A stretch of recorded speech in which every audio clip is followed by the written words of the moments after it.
மாநிலத்தின் நிதி நிலைக்கு ஏற்ப புதிய காவல் நிலையங்கள் தொடங்க நடவடிக்கை. சட்டப்பேரவையில் முதலமைச்சர் மு க ஸ்டாலின் உறுதி.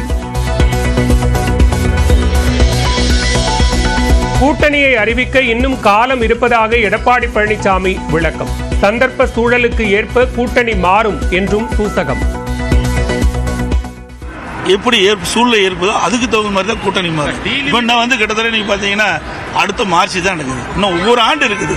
ஒவ்வொரு ஆண்டுக்கு முன்பாகவே உங்களுக்கு விறுவிறுப்பான செய்தி வேணும், பத்திரிகை செய்தி வேணும் என்பதற்காக போட்டு கொடுத்து எங்க இடத்துல வாங்காதீங்க.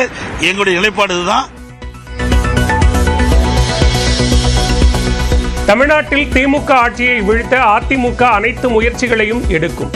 டெல்லியிலிருந்து திரும்பிய எடப்பாடி பழனிசாமி சென்னை விமான நிலையத்தில் பேட்டி. மக்கள் வராத திமுக ஆட்சி தமிழகத்தில் அகற்றப்பட வேண்டும். அதுதான் எங்களுடைய நிலைப்பாடு. அதற்காக அனைத்து இந்திய அண்ணா திராவிட முன்னேற்ற கழகம் அனைத்து முயற்சியும் எடுக்கும் என்பதை தெரிவித்துக் கொள்கிறேன். தமிழகத்தில் ஆட்சி அமைப்பது பற்றி உள்துறை அமைச்சர் அமித்ஷா கூறுவது அவர் விருப்பம். அதிமுகவை பொறுத்தவரை தேர்தல் நேரத்தில்தான் கூட்டணி பற்றி முடிவெடுக்கப்படும் என இபிஎஸ் திட்டவட்டம். அவருடைய கட்சியோட விருப்பம், புரியுதுங்களா? அதிமுகவை பொறுத்த வரைக்கும் தேர்தல் வருகின்ற போதுதான் கூட்டணி கட்சி குறித்து ஒத்த கருத்துடைய கட்சியோட பேசி முடிவு செய்யப்படும். கணக்கு கேட்டு ஆரம்பித்த கட்சியான அதிமுக தற்போது தப்பு கணக்கு போடுவதாக அமைச்சர் தங்கம் தென்னரசு பேரவையில் பேச்சு. எம்ஜிஆர் ஜெயலலிதா வழியில் இபிஎஸ் போடும் கணக்கை கூட்டி கழித்து பார்த்தால் சரியாக இருக்கும் என எஸ்பி வேலுமணி பதில். இயக்குனர் பாரதி ராஜா மகன் மனோஜ் உடலுக்கு முதலமைச்சர், துணை முதலமைச்சர் மற்றும் அமைச்சர்கள் நேரில் அஞ்சலி. சற்று நேரத்தில் உடல் தகனம் நடைபெற உள்ள நிலையில் ஊர்வலமாக எடுத்துச் செல்லப்படும் உடல்.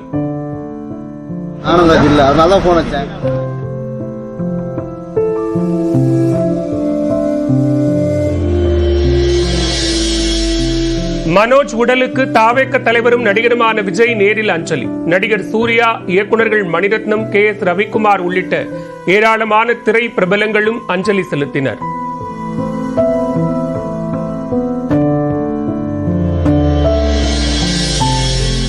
மனோஜ் உடலுக்கு அண்ணாமலை, OPS, செல்வ பெருந்தகை, சீமான் உள்ளிட்டோர் அஞ்சலி. விஜய் சேதுபதி, தேவயானி உள்ளிட்டோரும் மரியாதை செலுத்தினர்.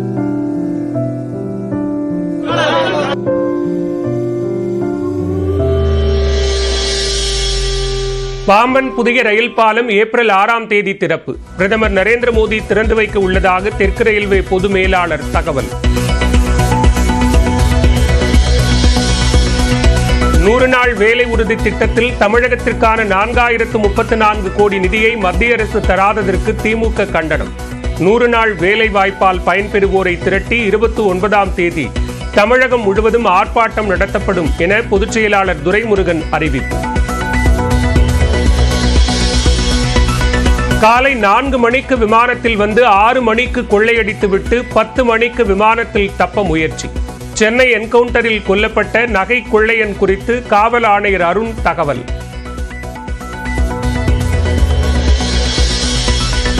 சட்டையை மாற்றிய கொள்ளையன் ஷூவை மாற்றாததால் அடையாளம் தெரிந்ததாக சென்னை காவல் ஆணையர் அருண் தகவல். கைதான 3 பேரிடமிருந்து 26 சவரன் நகை பறிமுதல். மொத்தம் 6 செயின் பார்த்தீங்கன்னா மொத்தம் 26 சவரன் எல்லாமே ரெக்கவர். சென்னையில் பெண்களை குறிவைத்து சங்கிலி பறிப்பில் ஈடுபட்ட ஈரானி கொள்ளையர்கள் 3 படங்களை வெளியிட்டது காவல்துறை.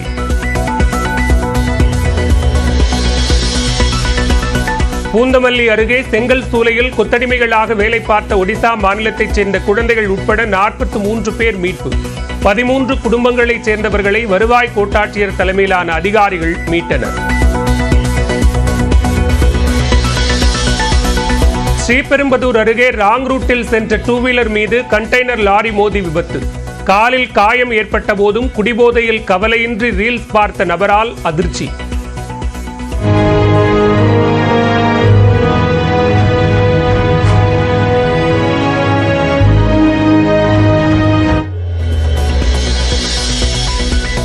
எட்டயபுரம் அருகே பேச மறுத்ததால் முன்னாள் காதலியான 17 வயது சிறுமியை தீ வைத்து எரித்ததாக புகார். நண்பருடன் கைது செய்யப்பட்ட இளைஞர். நாமக்கல் பள்ளிப்பாளையம் அருகே மின்கம்பத்தில் பழுதை நீக்கிவிட்டு இறங்கும் போது விபத்து. மற்றொரு மின்கம்பம் உரசியதில் ஊழியர் படுகாயம், மருத்துவமனையில் அனுமதி.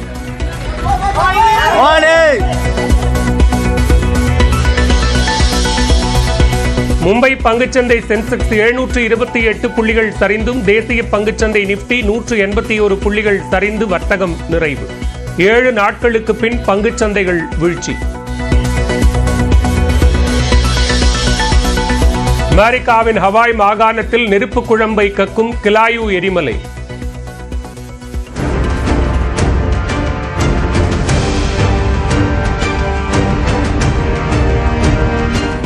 குடியிருப்பு பகுதிக்குள் நெருப்பு குழம்பு வராது என்பதால் மக்கள் நிம்மதி.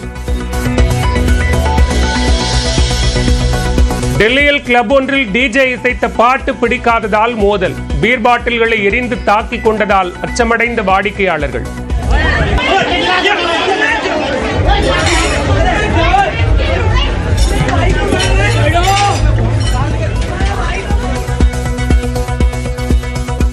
கராத்தே பயிற்றுவிப்பாளரும் நடிகருமான ஷிஹான் உசைனி உடல் மதுரையில் உள்ள அடக்க ஸ்தலத்தில் அடக்கம் செய்யப்பட்டது.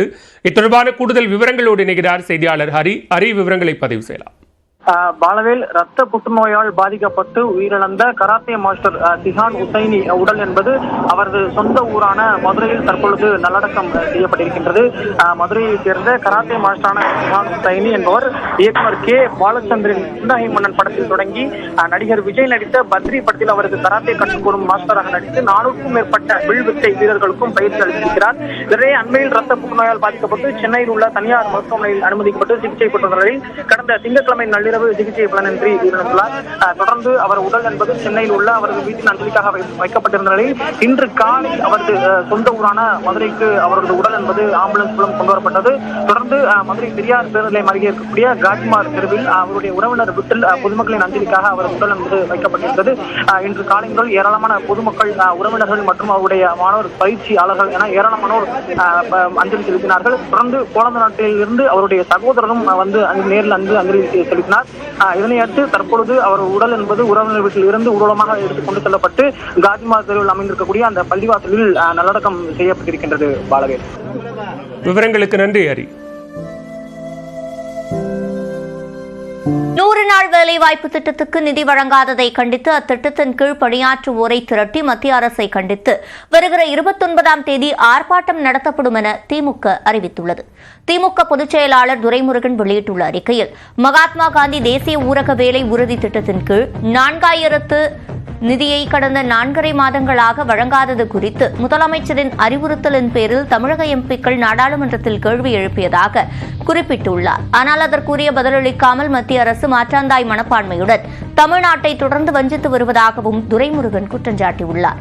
இதை கண்டித்து வரும் 29ஆம் தேதி காலை தமிழ்நாடு முழுவதும் திமுக சார்பில் போராட்டம் நடத்தப்படும் என்றும் அறிவித்துள்ளார். ஒரு ஒன்றியத்தில் 2 இடங்களில் ஆர்ப்பாட்டம் நடத்தப்படும் என்றும் திமுக பொதுச் செயலாளர் துரைமுருகன் தெரிவித்துள்ளார்.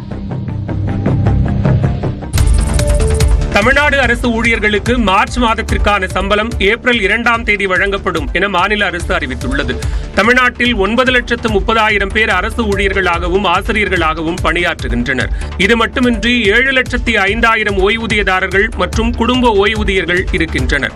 அரசு பணியாளர்கள் மற்றும் ஓய்வூதியம் பெறுவோருக்கான மார்ச் மாத சம்பளம் மற்றும் ஓய்வூதியம் வரும் ஏப்ரல் 1ஆம் தேதி கிடைக்காது என்றும், வருடாந்திர கணக்கு முடிவு காரணமாக வங்கிகள் ஏப்ரல் 1ஆம் தேதி விடுமுறை என்பதால் மார்ச் மாதத்திற்கான ஊதியம் மற்றும் ஓய்வூதியம் ஏப்ரல் 2ஆம் தேதி வழங்கப்படும் என மாநில அரசு தெரிவித்துள்ளது. நாடாளுமன்றத்தில் தன்னை பேச அனுமதிப்பதில்லை என மக்களவை எதிர்க்கட்சித் தலைவர் ராகுல் காந்தி குற்றம் சாட்டியுள்ளார். நாடாளுமன்ற வளாகத்தில் செய்தியாளர்களை சந்தித்த ராகுல் காந்தி அவையில் என்ன நடக்கிறது என்றே தெரியவில்லை என்றும், தன்னை பேச அனுமதிக்குமாறு கோரியபோது சபாநாயகர் இருக்கையிலிருந்து எழுந்து சென்று விட்டதாகவும் கூறினார். இது அவையை நடத்துவதற்கான சரியான வழிமுறை அல்ல என கூறிய ராகுல் தன்னை பற்றி ஆதாரமற்ற கருத்தை தெரிவித்ததாகவும் குற்றம் சாட்டினார். தான் பேச எழுந்திருக்கும் போதெல்லாம் தடுக்கப்படுவதாகவும் இங்கு ஜனநாயகத்திற்கு இடமில்லை என்றும் ராகுல் காந்தி கூறினார். I don't know what is going on, because after he said that, I said, look, as LOP, let me speak. He said what, he just ran away. So I don't understand what is going on. This is no way to run the house, frankly. Kumbh Mela குறித்தும் வேலையில்லா திண்டாட்டம் குறித்தும் அவையில் பேச விரும்பியதாகவும் ராகுல் காந்தி தெரிவித்தார்.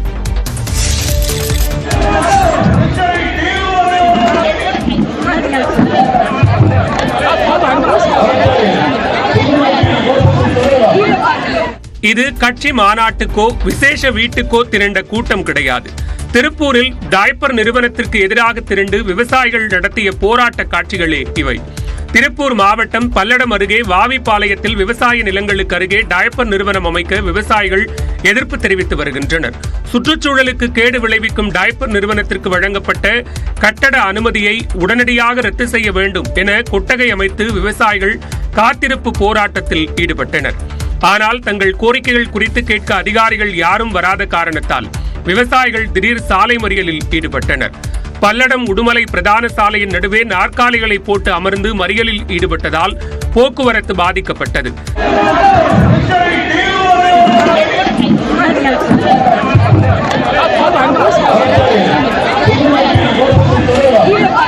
இதனையடுத்து அங்கு வந்த பல்லடம் டிஎஸ்பி சுரேஷ் விவசாயிகளுடன் பேச்சுவார்த்தை நடத்தி அவர்களை அப்புறப்படுத்தினார். தென்கொரியாவில் காட்டுத்தீயில் சிக்கி உயிரிழந்தவர்களின் எண்ணிக்கை 18ஆக உயர்ந்துள்ளது.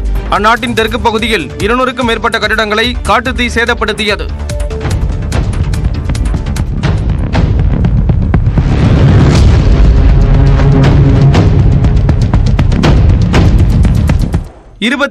பேர் பாதுகாப்பான இடங்களுக்கு வெளியேற்றப்பட்டுள்ளனர். 1300 ஆண்டுகள் பழமையான புத்த வழிபாட்டு தலமும் தீயால் உருக்குலைந்தது. 43,330 ஏக்கர் அளவுக்கு வனப்பகுதி சேதமடைந்துள்ளது.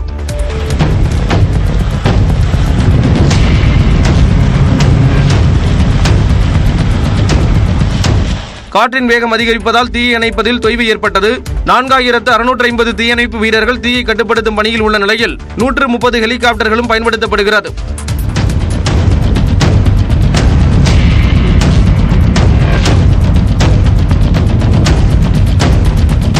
அளவுக்கு அதிகமாக வளர்ந்த பொருட்களை கொளுத்தும் போது ஏற்பட்ட தீ வேகமாக காட்டுத்தீயாக பரவி இருக்கலாம் என்று சந்தேகிக்கப்படுகிறது.